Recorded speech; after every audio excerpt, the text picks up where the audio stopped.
Irmãos, abram, já fiz. Abra a sua Bíblia em 1 João. Nós vamos hoje pedir ao Senhor que nos guie aqui no estudo da Palavra de Deus. Em 1 João, nós vamos ler alguns versos aqui. Vamos começar no capítulo 1, verso 5. Nós vamos entrar pelo capítulo 2. Nós vamos pedir ao Espírito de Deus que vá nos guiando, nos ensinando algo dentro das Sagradas Escrituras. 1 João, capítulo 1, verso 5. Nós vamos fazer uma leitura que vai até o capítulo 2, verso 17. E nós voltamos, e aí eu quero cuidadosamente ir caminhando com você dentro desse texto.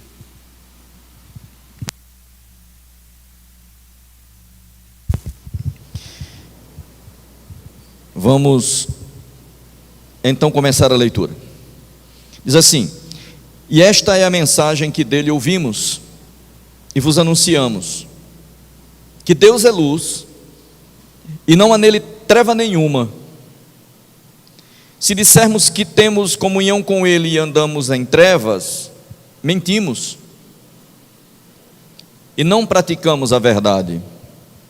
Mas se andarmos na luz, como ele está na luz, temos comunhão uns com os outros, e o sangue de Jesus Cristo, seu Filho, nos purifica de todo o pecado. E nós continuamos no verso 8. Se dissermos que não temos pecado, enganamo-nos a nós mesmos, e não há verdade em nós. Se confessarmos os nossos pecados, ele é fiel para perdoar os pecados e nos purificar de toda injustiça. Se dissermos que não pecamos, fazemo-lo mentiroso, e a sua palavra não está em nós. Meus filhinhos, estas coisas vos escrevo para que não pequeis. E se alguém pecar, temos um advogado para com o Pai, Jesus Cristo, o justo. E ele é a propiciação pelos nossos pecados, e não somente pelos nossos, mas também pelos de todo o mundo. E nisso sabemos que o conhecemos, se guardamos os seus mandamentos. Aquele que diz, eu conheço, e não guarda os seus mandamentos, é mentiroso, e nele não está a verdade. Mas qualquer que guarda a sua palavra, o amor de Deus está nele verdadeiramente aperfeiçoado. Nisto conhecemos que estamos nele. Aquele que diz que está nele também deve andar como ele andou. Irmãos, não vos escrevo um mandamento novo, mas o mandamento antigo, que desde o princípio ouvistes. Este mandamento antigo é a palavra de Deus, ou a palavra que desde o princípio ouvistes. Outra vez vos escrevo um mandamento novo, que é verdadeiro nele e em vós. Porque vão passando as trevas e já a verdadeira luz alumia. Aquele que diz que está na luz e aborrece o seu irmão até agora permanece em trevas. Aquele que ama seu irmão está na luz, e nele não há escândalo. Mas aquele que aborrece o seu irmão está em trevas, e anda nas trevas, e não sabe para onde deva ir, porque as trevas lhe cegaram os olhos. Filhinhos, escrevo-vos, porque pelo seu nome vos são perdoados os pecados. Pais, escrevo-vos, porque conhecestes aquele que é desde o princípio. Jovens, escrevo-vos, porque vencestes o maligno. Eu vos escrevi, filhos, porque conhecestes o Pai. Eu vos escrevi, pais, porque já conhecestes aquele que é desde o princípio. Eu vos escrevi, jovens, porque sois fortes, e a palavra de Deus está em vós, e já vencestes o maligno. Não ameis o mundo, nem o que no mundo há. Se alguém ama o mundo, o amor do Pai não está nele. Porque tudo o que há no mundo, as concupiscências da carne, as concupiscências dos olhos, a soberba da vida, não é do Pai, mas do mundo. E o mundo passa, e as suas concupiscências, mas aquele que faz a vontade de Deus permanece para sempre. Amém? Queria iniciar esse estudo de João, da carta de João, e tratar desse tema com os irmãos nessa noite, que é de suma relevância, porque fala da nossa maneira de encarar a vida como cristãos. Essas instruções, elas foram dadas por João já muito depois dos evangelhos serem escritos, um pouco antes dele escrever a carta ou a revelação do Apocalipse. Essa carta é uma instrução universal para a igreja. E João começa essa carta no capítulo 1 de maneira muito parecida com ele começa o evangelho. O evangelho de João, ele tem o objetivo de mostrar Jesus como divino, de mostrar Jesus como Deus, de mostrar Jesus na eternidade. O evangelho começa dizendo que no princípio era o verbo, que o verbo estava com Deus e que o verbo era Deus. E durante todo o evangelho, João mostra, através do que ele escreve, que Jesus é Deus. Se você quer encontrar um evangelho onde mostre de maneira clara que Jesus é Deus, é o evangelho de João. As conversas de Jesus com os discípulos, as declarações que Jesus fazia para os fariseus, os milagres que Jesus realizou, todos esses eventos mostram Jesus como Deus. E quando a primeira carta de João é escrita, ele começa dizendo o que era desde o princípio, o que vimos, nossos olhos têm contemplado e as nossas mãos tocaram a palavra viva, que foi manifesta aos homens. E nós a vimos, testificamos dela, anunciamos a vida eterna que estava com o Pai e nos foi manifestada. Nós vimos e ouvimos e anunciamos para que tenhais comunhão conosco, e a nossa comunhão é com o Pai e com o seu Filho, Jesus Cristo. Essas coisas vos escrevemos para que o vosso gozo se cumpra. Aí entra a leitura que eu fiz com você. Isso que eu li é a introdução da carta. Então, a introdução da carta, também João coloca Jesus na eternidade. Ele diz que a palavra se manifestou e nós a vimos. João se coloca como testemunha viva da manifestação do verbo, como testemunha ocular, que viveu com ele, que conviveu e aprendeu diretamente com o verbo, que para João era Deus, que para mim e para você é Deus, o Criador de todas as coisas, mas manifestado na carne para a salvação dos homens, para a redenção da nossa alma, para pagar na cruz o preço dos nossos pecados. Agora, quando a gente fala sobre isso, a gente pode tender a querer ficar preso na ideia de uma salvação que não exige de nós nenhuma responsabilidade. Eu acho que eu e o pastor Odilon temos sido insistentes em falar sobre isso, que a salvação, ela nos foi dada de presente por Jesus Cristo. A Bíblia diz em Efésios que pela graça nós somos salvos, mediante a fé, que não é virtude nossa que opera a salvação em nós. Nós somos salvos mediante a misericórdia infinita de Deus pela sua graça. Então, para ser salvos, basta crer em Deus, não é isso? Mas esse crer em Deus também traz envolvida nessa declaração responsabilidades que muitas vezes nós deixamos de fora. E esse estudo da carta de João nos vai demonstrar de maneira muito, muito clara, muito objetiva, que é uma responsabilidade imensa nossa de operar a salvação da nossa vida. Grande parte do nosso sofrimento, das nossas angústias, dos nossos medos, das nossas inseguranças, nascem de nós não estarmos experimentando uma relação profunda com Deus, que se baseie na responsabilidade assumida de valorizar o sacrifício feito que resulta na nossa salvação. Amém? Então assim começa João dizendo, e ele na introdução diz assim: nós escrevemos isso para que o vosso gozo se cumpra. Um objetivo para o que João está instruindo. Quando a gente olha a finalização do texto que lemos, ele falando não ame o mundo, para a igreja moderna ou para os crentes modernos, eu não quero nem usar a palavra igreja moderna, porque isso torna uma coisa até incoerente, porque a igreja ela não se moderniza, a igreja é a mesma desde que Jesus a fundou. Então assim, não é para a igreja moderna não, é para os crentes modernos. Falar sobre não amar o mundo cria um certo desconforto, um certo choque e talvez uma certa tristeza, porque nós estamos demasiadamente presos às coisas que esse mundo nos oferece. E quando um texto vem dizendo para nós, como João diz no verso 15 do capítulo 2, não amem o mundo e não amem nada que tem no mundo, isso provoca em nós desconforto, porque nós estamos nos acostumando de maneira muito forte ao que o mundo nos oferece.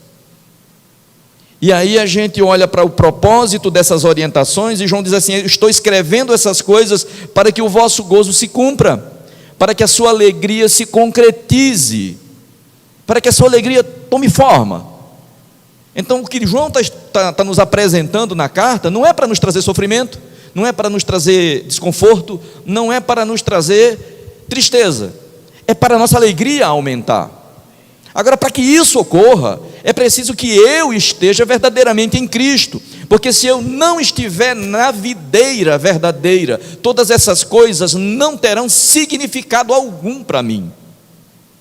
É por isso que João começa a fazer declarações como: filhinhos, eu escrevo por isso; pais, eu escrevo por isso; jovens, eu escrevo por isso. Depois volta a dizer: filhos, eu escrevo por isso. Depois volta a dizer de novo: eu vos escrevi, pais, por essa razão. Eu vos escrevi, filhos. Ele insistentemente fala de jovens 2 vezes, de pais 2 vezes, de filhos 2 vezes, dizendo o motivo pelo qual escreveu. O que nos demonstra uma coisa: que João está se dirigindo a pessoas que decidiram aceitar a vida em Cristo. Amém? Aquele que está em Cristo, li isso domingo com vocês, nova criatura é. As coisas velhas já passaram e tudo se fez novo. Então João está se dirigindo a pessoas que estão em Cristo. E durante essa leitura que fizemos, ele vai colocar em xeque se você realmente está ou não em Cristo. E essa avaliação não é quem prega que faz, é quem recebe a mensagem.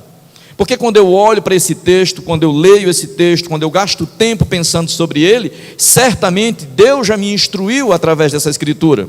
Agora é a sua vez de, junto comigo, ouvir o que nos é apresentado nas escrituras sagradas e decidir de que maneira você reage a essa escritura. Porque a gente tem se acostumado a vir à igreja e ouvir cultos, a gente tem se acostumado a ouvir mensagens, a gente sai em busca. Existe na modernidade também uma vontade muito grande das pessoas ouvirem mensagens que as tragam a um ambiente de alegria, de motivação. Mas o que é que a gente tem aprendido que tem o poder de mudar a nossa vida e nos fazer ser o que Deus espera que nós sejamos? Eu acho que a gente precisa começar a pensar nesse caminho, que nós devemos gastar um pouco de tempo de ouvir a palavra de Deus, a instrução da sua doutrina, que possa nos conduzir a uma vida que o agrada. Porque no final das contas, queridos, nós vamos prestar contas diante de Deus em algum momento da nossa vida. E é como nós estaremos diante dele que vai definir a nossa eternidade.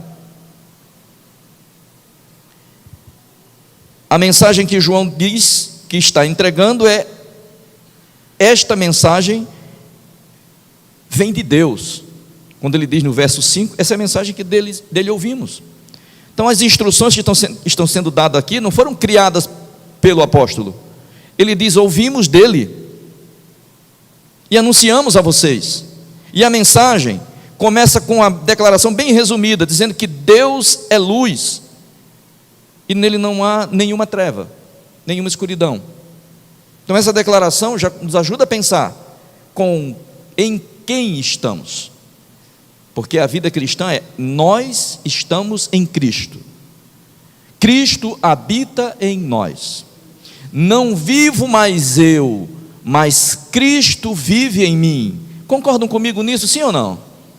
É assim que diz a palavra de Deus. Eu não vivo mais, isso é declaração de Paulo, Cristo vive em mim.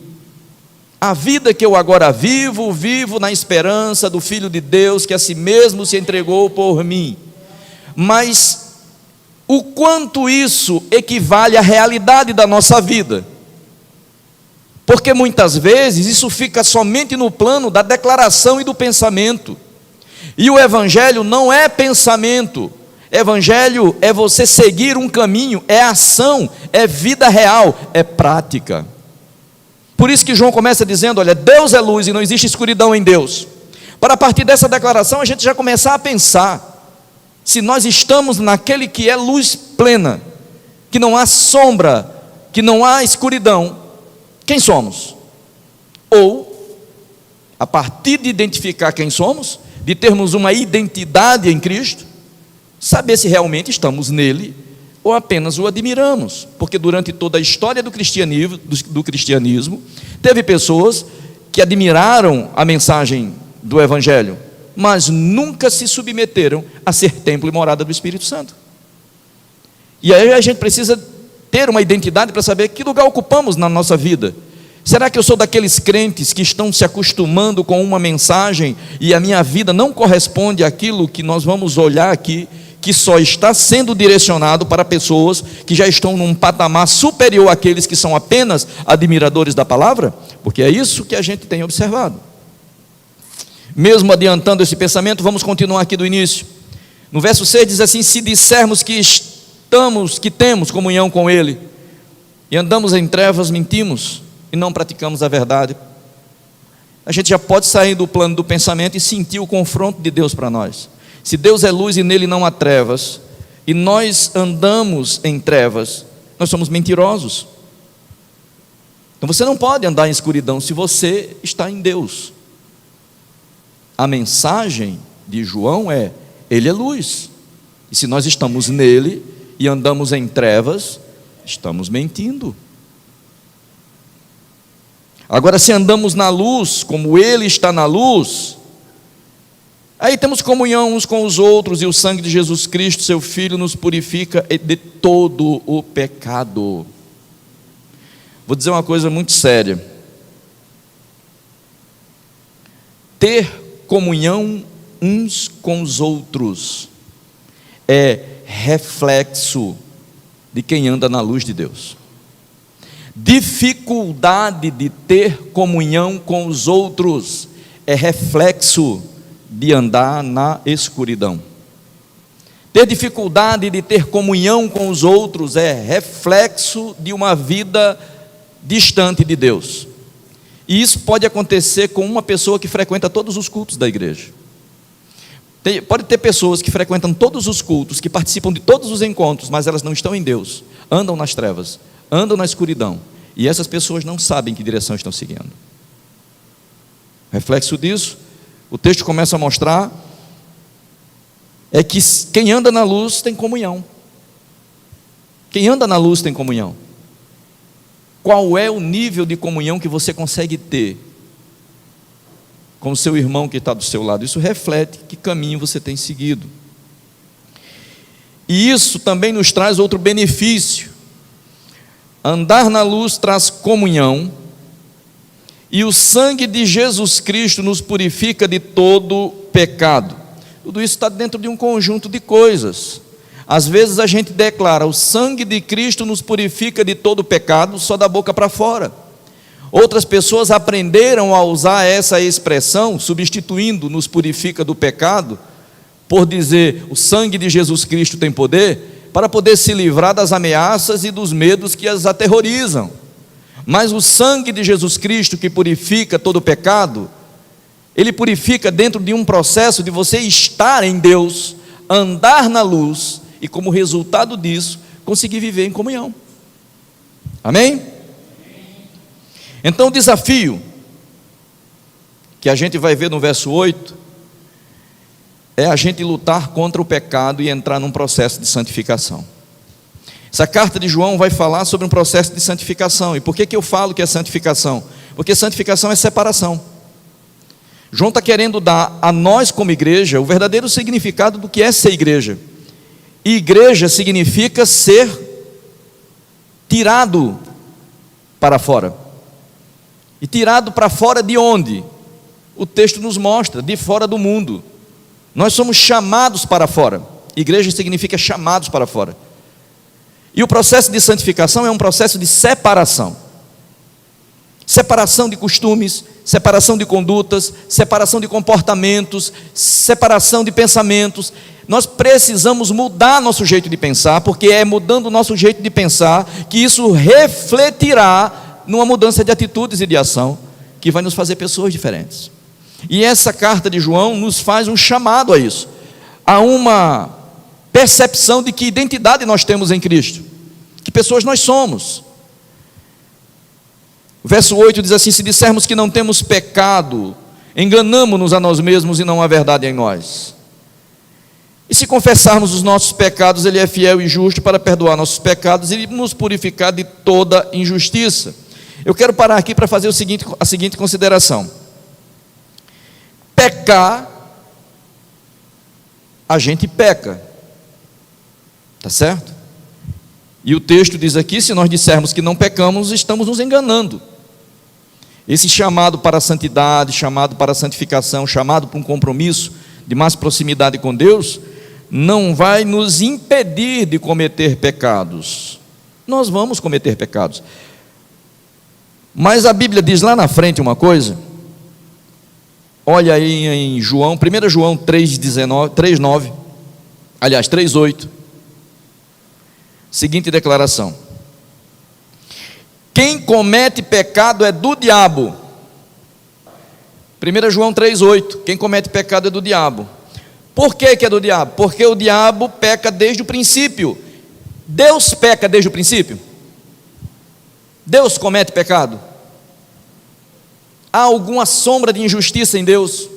De erro em Deus? Nós somos filhos de quem?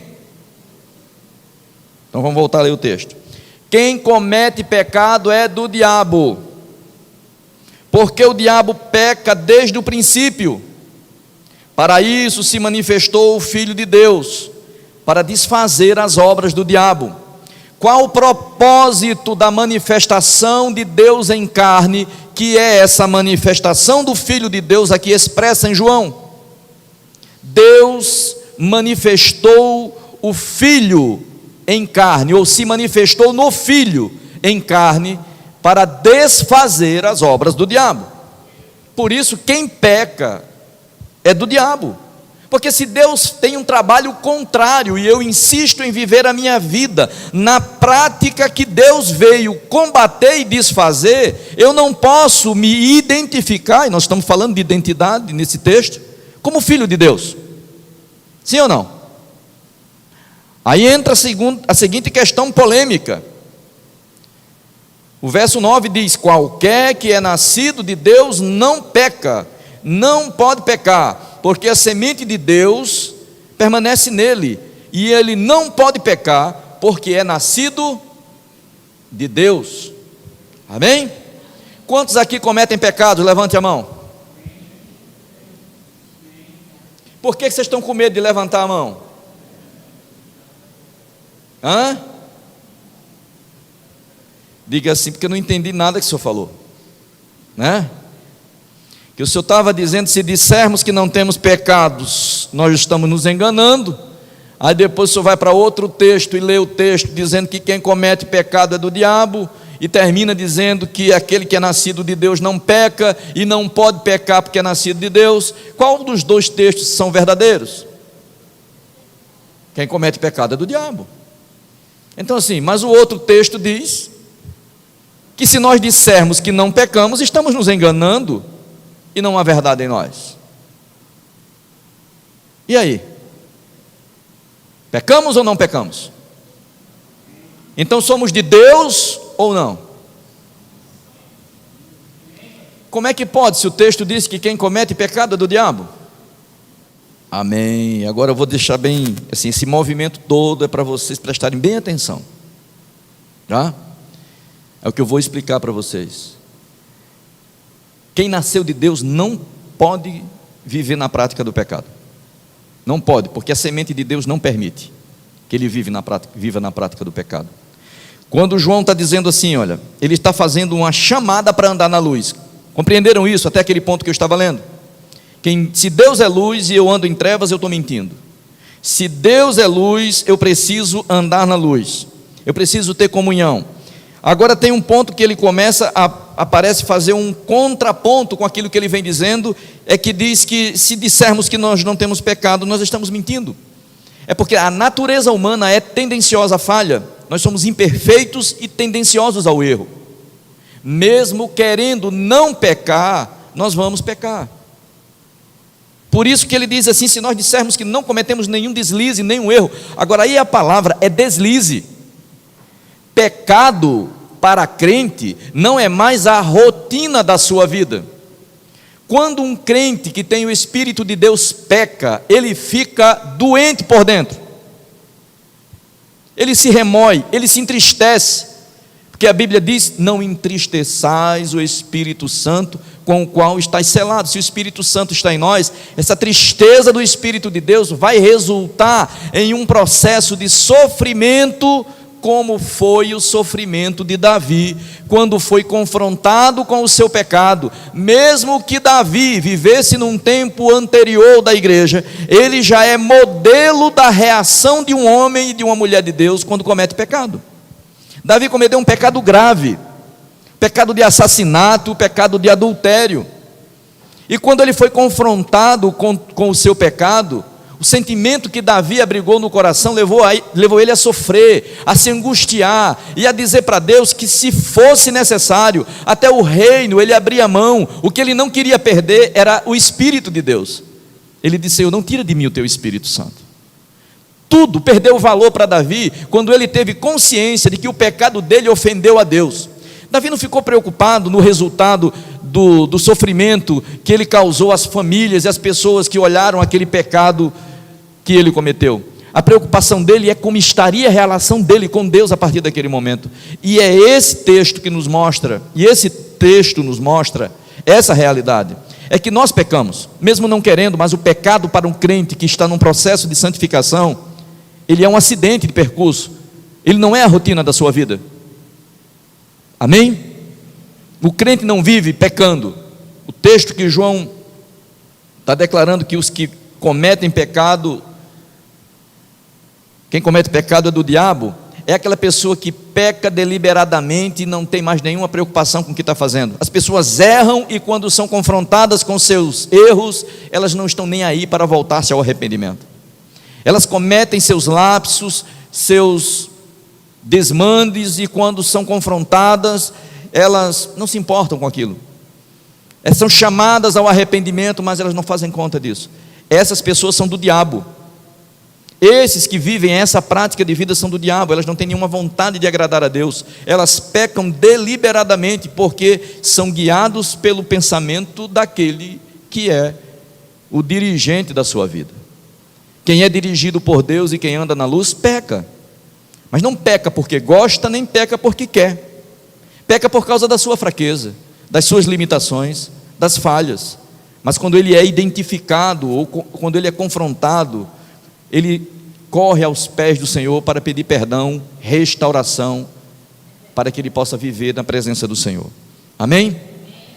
É por isso que o verso 9 diz assim: se confessarmos os nossos pecados, ele é fiel para perdoar os pecados e purificar de toda injustiça. Sabe qual é o problema de nós termos sofrimento com Deus? É quando nós pecamos e nós não temos nenhum caminho de confissão. Quando nós começamos a pecar e não encontramos o caminho da confissão. Nós vamos pecando e vamos deixando o nosso pecado se acumular. Nós vamos pecando e vamos deixando as coisas como elas estão. E a Bíblia nos diz que pecado tem que ser confessado. Quando você identifica que você está errado, você tem que se arrepender do que você faz. Você não tem que se arrepender apenas com uma demonstração física, você tem que se arrepender de todo o seu coração. Você tem que entender que seu pecado ofende a Deus. Você tem que entender que seu pecado cria uma distância entre você e Deus, como a própria palavra diz. Os pecados produzem separação entre nós e Deus. E conscientes disso, quando nós pecamos, o que nós precisamos fazer é confessar o nosso pecado. Amém? E a Bíblia diz que Ele é fiel e justo para nos perdoar e nos purificar. O Senhor pode fazer isso conosco. Se dissermos que não pecamos, fazemos mentiroso, e a palavra de Deus não está em nós. Aí vem o capítulo 2 dizendo: filhinhos, eu escrevo essas coisas para que não pequeis. Então vem um segundo objetivo da carta de João. Primeiro objetivo era: essas coisas eu estou escrevendo para que a vossa alegria se concretize. Agora no capítulo 2 ele diz: filhinhos, eu estou escrevendo essas coisas para vocês não pecarem. Qual era o primeiro objetivo? Nosso gozo se tornar real e concreto. Quantos aqui gostam de ser crente? Nem todos, né? Quando é que a gente não gosta de ser crente? Quando a gente não consegue entender o que é ser crente, o que é ser servo de Deus, ou melhor ainda, o que é ser filho de Deus. E é por isso que João está dizendo: essas instruções é para vocês começarem a sentir alegria nesse estilo de vida que Deus quer que vocês vivam. Aí as instruções começam. Mas agora ele vem dando instruções mais específicas no capítulo 2, dizendo que está escrevendo para que vocês não pequem. O objetivo é não pecar. As instruções dadas por João é para que vocês não pequem. Estou escrevendo isso para avisar vocês o que é certo e o que é errado diante de Deus, para que vocês não pequem. Mas aí ele explica aquilo que eu já acabei explicando antes. Mas se pecarmos, se alguém pecar, temos um advogado para com o Pai, Jesus Cristo o justo. Ele é a propiciação pelos nossos pecados, e não somente pelos nossos, mas também pelo pecado de todo mundo. Então ele já dá aqui a declaração da explicação que eu me antecipei. O objetivo é não pecar. Mas se pecarmos, Jesus é a nossa propiciação. Amém?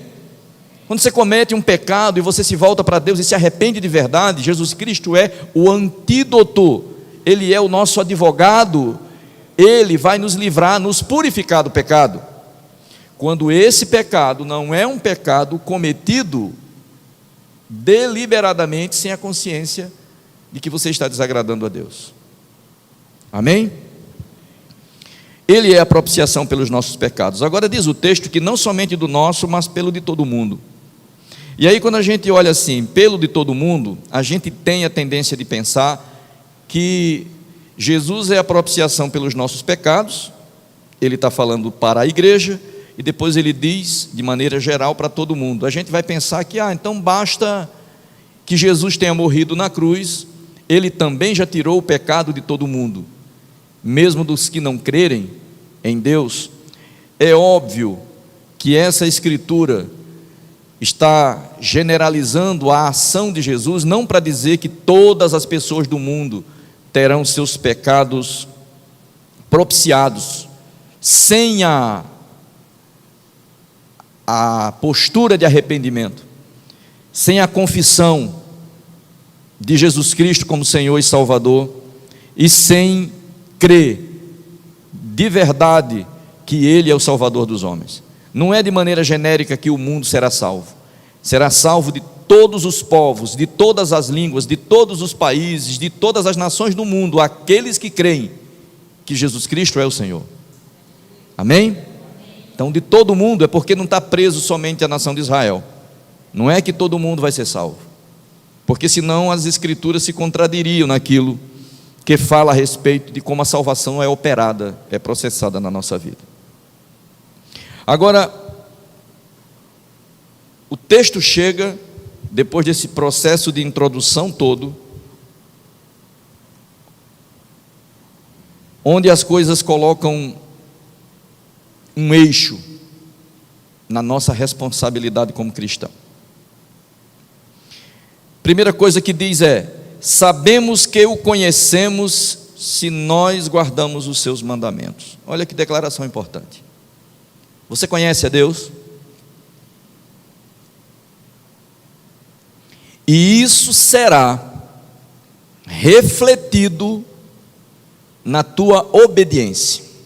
Então a primeira coisa que João coloca é: a minha obediência é reflexo de que eu conheço a Deus. Ou melhor dizendo, a minha obediência demonstra que eu conheço a Deus. E quando eu tendo a ser desobediente à palavra de Deus, obviamente, o contrário também se torna verdade. Aquele que não obedece à palavra de Deus, demonstra não conhecer a Deus. Porque o texto diz que sabemos que o conhecemos se nós guardamos o seu mandamento. Aquele que diz eu conheço e não guarda seus mandamentos, é mentiroso e nele não está a verdade. Qualquer que guarda a sua palavra, o amor de Deus está nele verdadeiramente aperfeiçoado. Nisso conhecemos que estamos nele. Primeira coisa, como é que nós sabemos que conhecemos a Deus? Quando nós o obedecemos, quando nós guardamos os seus mandamentos. Então aquele que diz que conhece a Deus, precisa guardar seus mandamentos. Se não guarda os seus mandamentos, ele é um mentiroso. Ele somente diz que conhece a Deus, mas de fato não conhece, porque se conhecesse a Deus, obedeceria a Deus. Concordam comigo? Então essa é a primeira declaração importante que a gente precisa registrar aí na nossa consciência para ter uma vida cristã que agrada a Deus e que faz com que sejamos felizes na nossa jornada, que a gente se prive da insegurança, do medo de como viver, aprendendo a vontade de Deus. E se nós conhecemos a Deus, vamos obedecê-lo. A segunda coisa é quem guarda a palavra de Deus, ou seja, quem obedece, tem como resultado o desenvolvimento do amor de Deus nele. Consegue compreender o que eu estou falando, sim ou não? O texto parece que nos coloca numa sequência. Nós sabemos que o conhecemos se guardamos os seus mandamentos. Quem conhece a Deus e não guarda seus mandamentos é mentiroso. Na sequência diz, mas qualquer que guarda a sua palavra, ou seja, a obediência, guardar a palavra de Deus é obedecer, faz com que o amor de Deus esteja sendo aperfeiçoado de maneira verdadeira naquele que obedece. Qual é o jeito do amor de Deus ser aperfeiçoado na vida de um cristão? A obediência à sua palavra. As pessoas às vezes têm vontade de desenvolver amor por Deus no nível de sentimentos, que é a forma como a maioria de nós conhece a palavra amor. Mas o amor por Deus será desenvolvido a partir da obediência à sua palavra. É a obediência à palavra de Deus que vai me dar a primeira visão de que eu conheço. Se eu conheço, preciso obedecê-lo. E obedecer a sua palavra faz com que o amor de Deus seja aperfeiçoado em mim. E quando o amor de Deus vai sendo aperfeiçoado em mim, eu começo a demonstrar que eu estou em Deus verdadeiramente. Amém? Nisso conhecemos que estamos nele. Quando o amor de Deus começa a ser refletido em nós, resultado de uma jornada de obediência à vontade de Deus, por conhecê-lo, o amor de Deus vai tomando forma na nossa vida, e nós começamos pelo amor de Deus em nosso coração, demonstrar que estamos em Deus. Então veja só, aquela declaração que tem lá em 2 Coríntios capítulo 5, verso 17, aquele que está em Cristo, tem como se identificar quem está em Cristo e quem não está.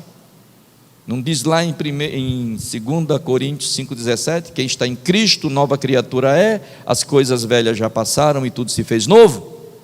Tem como a gente ver, não somente comparando o estilo de vida antigo pelo novo estilo de vida, porque é isso que aquele texto mostra.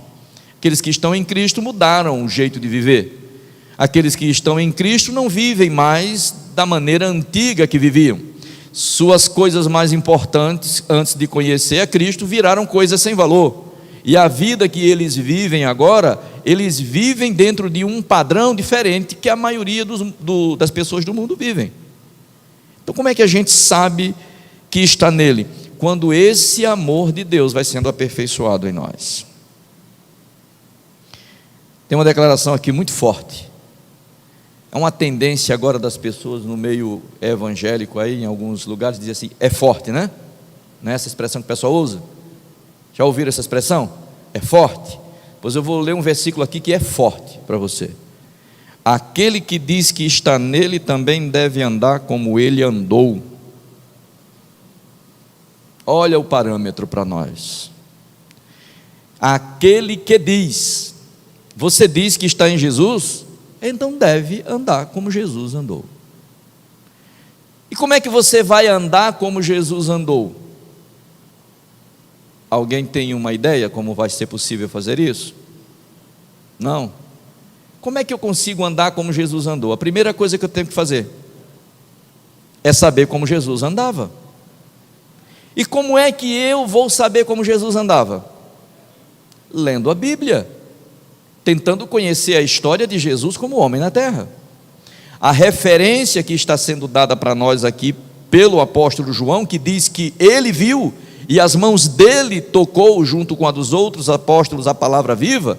A instrução que João está dando sobre essa palavra que ele viu, não é sobre um Jesus divino, embora ele o apresente assim, mas ele está dando o modelo do Jesus humano, porque Deus se fez carne e habitou entre nós.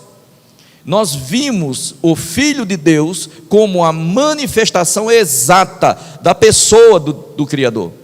Ele esteve no mundo como um homem, plenamente homem, e é esse o modelo que João está dando para nós aqui. Se nós dizemos que estamos em Jesus Cristo, devemos andar como Jesus andava, como ele andou na terra, como ele vivia. Eu tenho que ler a Bíblia, eu tenho que conhecer os evangelhos. Fazer uma pergunta: quantos já leram o evangelho de Mateus? Levanta a mão. Só não vale os obreiros e os pastores, porque eu sei que eles já leram. Os obreiros e os pastores não precisam não. Ele lê a Bíblia todo dia, já leu umas 3 vezes por ano, né? O obreiro e o pastor não precisa levantar a mão não, só os membros da igreja mesmo. Quantos leram o evangelho de Lucas? De Marcos? Tudo esse ano já? Não? Então como é que a gente vai andar como Jesus andou se a gente não conhece a história de Jesus Cristo? A gente esquece as coisas, irmãos. Os evangelhos têm que ser uma leitura frequente, constante do crente. As cartas doutrinárias é o nosso alimento diário. Amém? Nós temos que gastar tempo lendo a Bíblia. Hoje em dia é possível, eu tenho falado isso várias vezes, você carrega a sua Bíblia no celular. Eu tenho a Bíblia no meu celular, eu tenho 2 Bíblias no celular. Quando você está parado em algum lugar, em vez de estar rolando o teu dedo, vendo redes sociais, gasta tempo, querido, querida, lendo a palavra de Deus. Tem Bíblia que você vai lendo e vai marcando, já li. Aí você tem uma porcentagem da tua evolução na leitura da Bíblia, porque conhecer a Deus e a sua vontade só é possível a partir da leitura das Sagradas Escrituras. Tá certo? Você tem que ler a Bíblia em casa, e você tem que vir à igreja para estudar a palavra de Deus com aqueles que ministram aqui.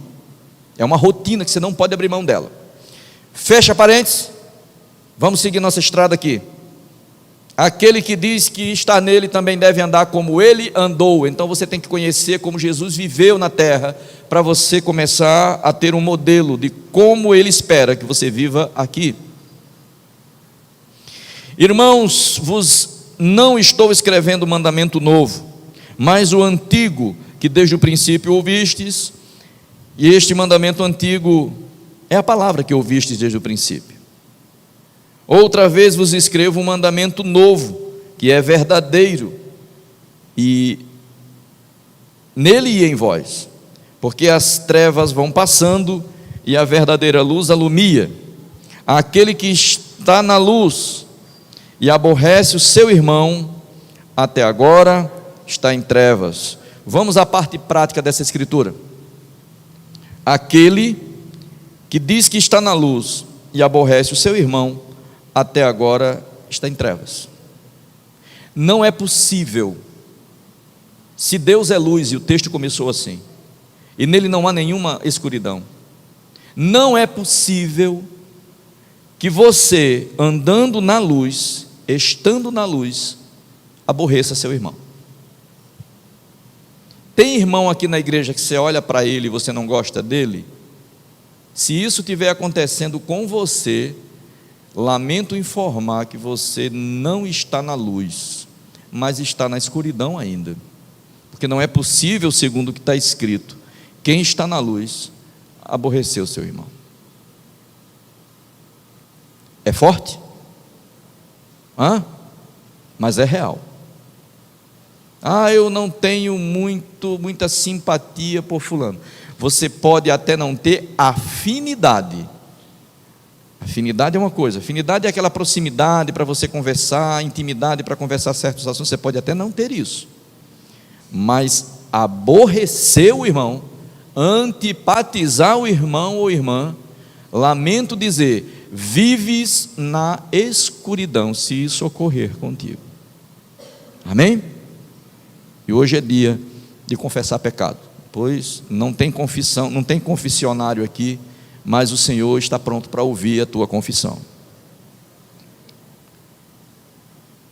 Aquele que ama seu irmão está na luz e nele não há escândalo, mas aquele que aborrece seu irmão está nas trevas, anda nas trevas e não sabe para onde deva ir, porque as trevas lhe cegam os olhos.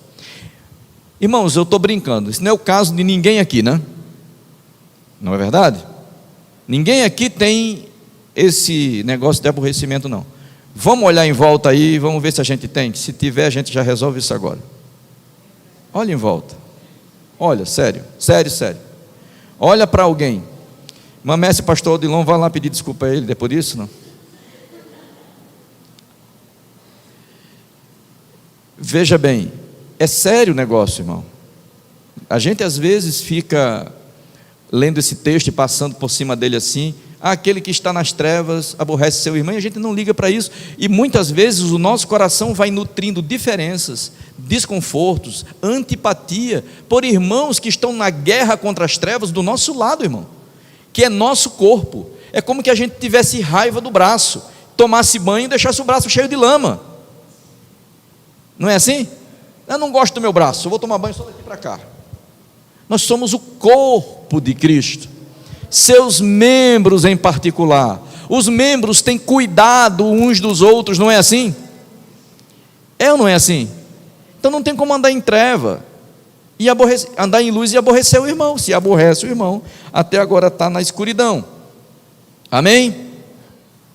Terminada essa parte, eu vou entrar para outra parte muito importante, que é a parte do confronto do nosso comportamento social.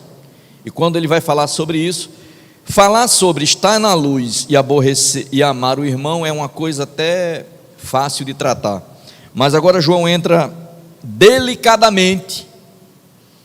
O tratamento dele parece ser muito delicado com os destinatários da carta, que é a igreja de maneira universal, e nós nos incluímos nela. Quando ele diz assim: filhinhos, escrevo-vos, porque pelo seu nome vos são perdoados os pecados. Ele está dando motivo pelo qual ele escreve as orientações. Pais, escrevo-vos porque conhecestes aquele que é desde o princípio. Ele está falando para quem o ouve. Ele chama de filhinhos, ele separa um grupo chamando de pais, daqueles que têm responsabilidade com filhos, dizendo que eles conhecem Jesus na eternidade, ou seja, aquele que é desde o princípio. Ele não está falando para pessoas que não o conhecem dessa forma. Jovens, o endereço é bem específico. Escrevo porque vencestes o maligno.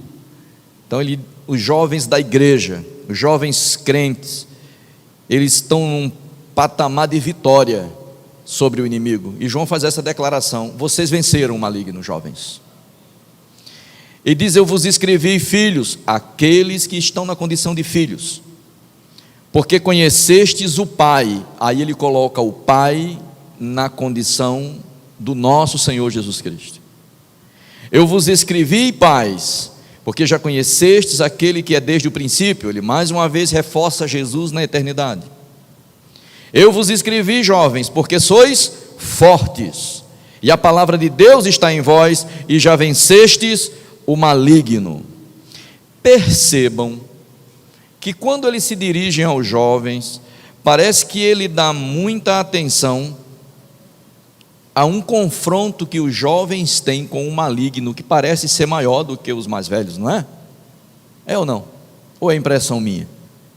Porque quando ele diz, pais, eu vos escrevo, ele aponta para o conhecimento de Jesus como Criador, como Senhor na eternidade.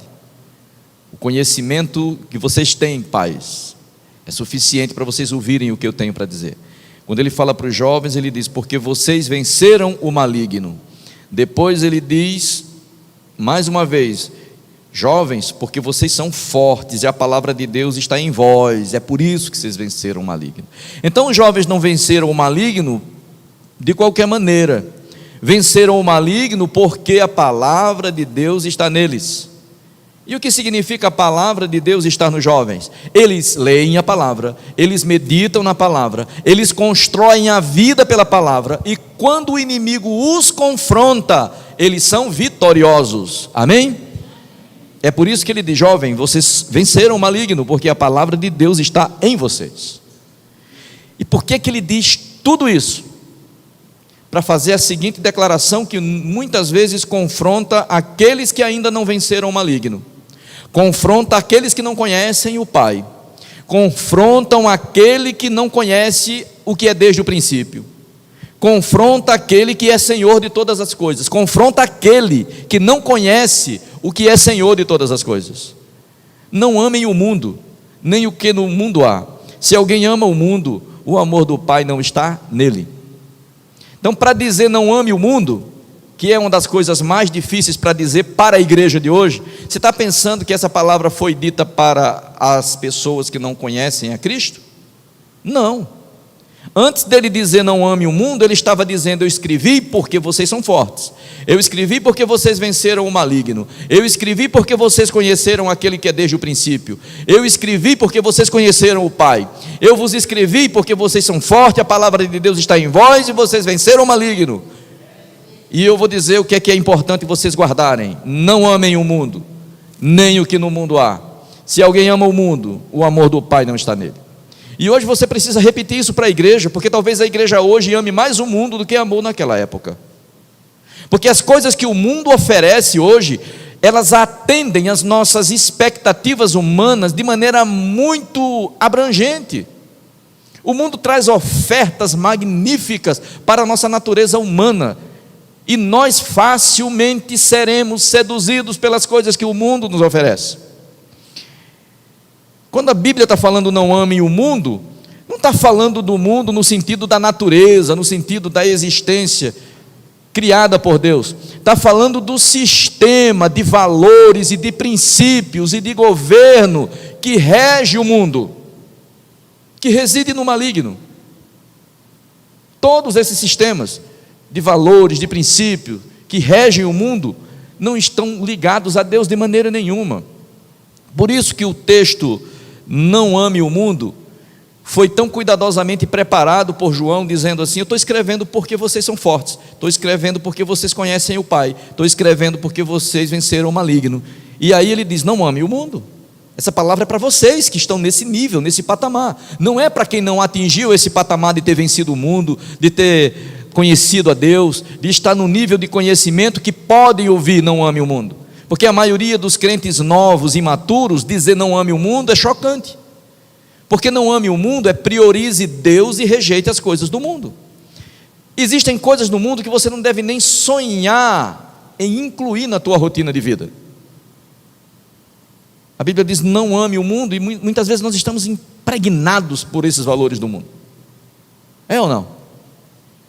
Estamos impregnados por isso. A gente vem à igreja, a gente canta hinos a Deus, a gente escuta mensagens, a gente vai entrando numa rotina religiosa, mas a nossa rotina religiosa muitas vezes não é o suficiente para nos afastar do apego que nós temos pelas coisas do mundo. E o confronto que João está fazendo no início dessa carta é: não amem o mundo, porque tudo que está no mundo, aliás, quem ama o mundo, o amor de Deus não está nele. Se você gosta das coisas do mundo, lamento te informar, o amor de Deus não está em você. Se estiver acontecendo comigo, o amor de Deus não está em mim. Porque a palavra de Deus nos confronta a esse nível. Não amar o mundo é o desafio que é feito à igreja. E a razão é simples: porque tudo que tem no mundo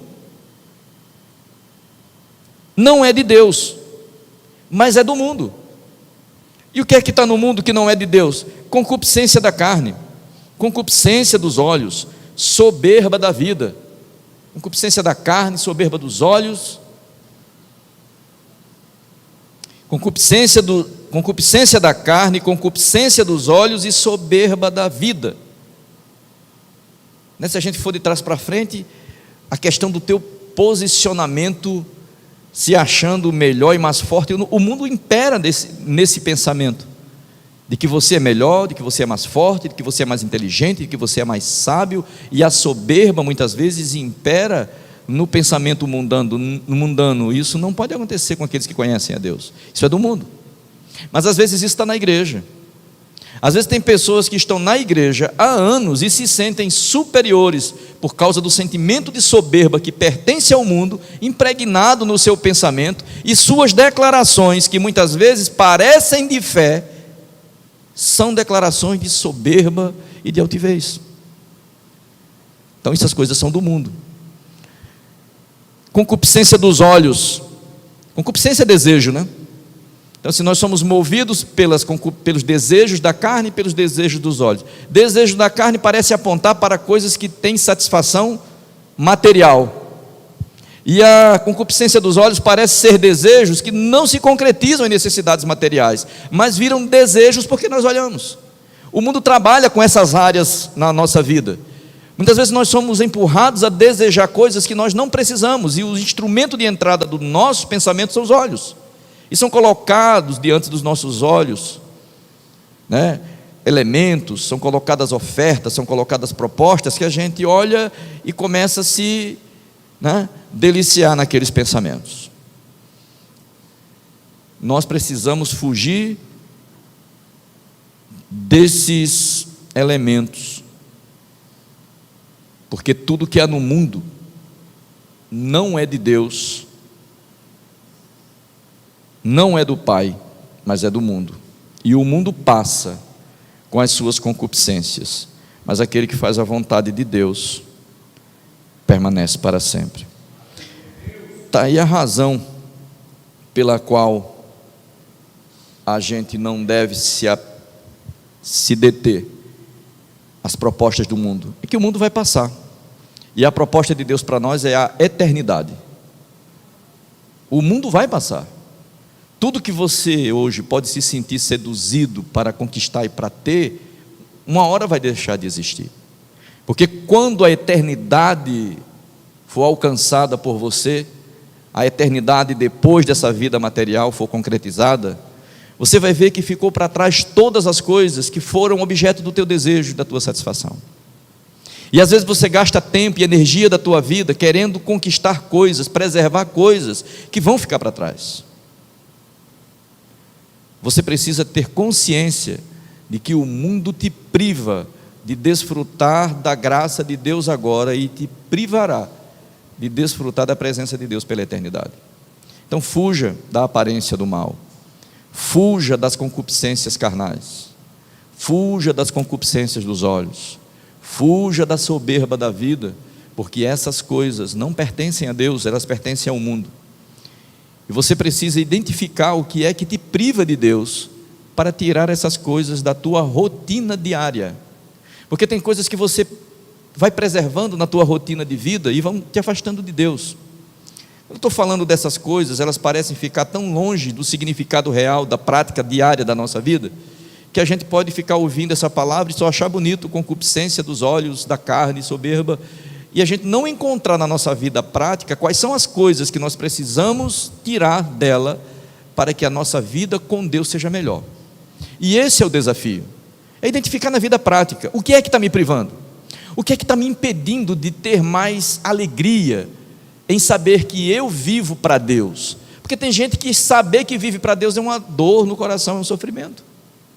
Tem gente que para vir para a igreja é uma luta. Aquele versículo da palavra de Deus, alegrei-me quando me disseram vamos à casa do Senhor, às vezes é só declaração mesmo. É só uma luta para vir para a igreja, é uma luta para vir à casa do Senhor. E hoje o pessoal se justifica, dizendo: não, mas tem a internet, tem um vídeo, eu vi uma pregação hoje. A comunhão, queridos, ela não será substituída por nenhuma dessas ferramentas que também pertencem ao mundo. Amém? Então eu quero deixar para você de todo o coração essa palavra que o Senhor compartilhou comigo nesses dias. Santifique-se para que Deus possa encontrar em nós razão para nós sermos felizes com Ele. Essas coisas vos escrevi para que a alegria de vocês se cumpra, se concretize e se complete. Amém?